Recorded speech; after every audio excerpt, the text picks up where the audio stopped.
I already have an LLC. I'm protected, Mr. Eilenberg. You're just overcomplicating this. Whoa, whoa, whoa. That's exactly the misunderstanding, and it could be one of the biggest wealth building mistakes investors make. Because an LLC and privacy are not the same things. Most investors think that an LLC equals protection, that an LLC also equals privacy, and that an LLC also equals to solve all your problems. No, those are completely different conversations. Here's what I mean.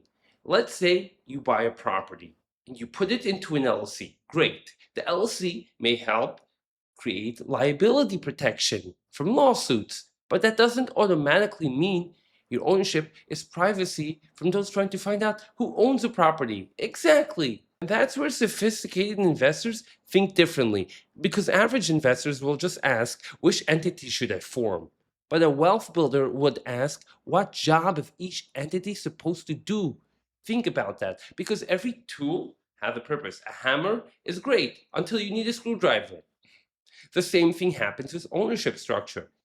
Some structures are designed for liability protections and lawsuits, while other structures are designed to keep your assets private. Some structures are designed to give you, as owner, control and dictate the ownership of it and other elements. And when investors try to force one entity, one LLC, to do every of those jobs, they often create weaknesses that they never intended to. And that's why wealthy investors don't just collect entities like baseball cards, they build systems. Uh-oh, did I just say systems, layers, architectures? The goal isn't about just buying real estate and putting it into an LLC.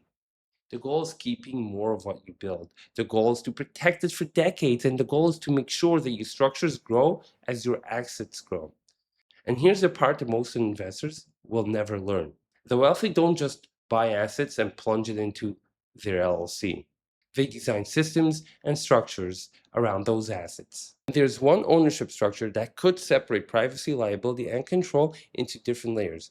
And most investors never learned or heard of that structure. Yet many sophisticated investors use the same concept over and over again.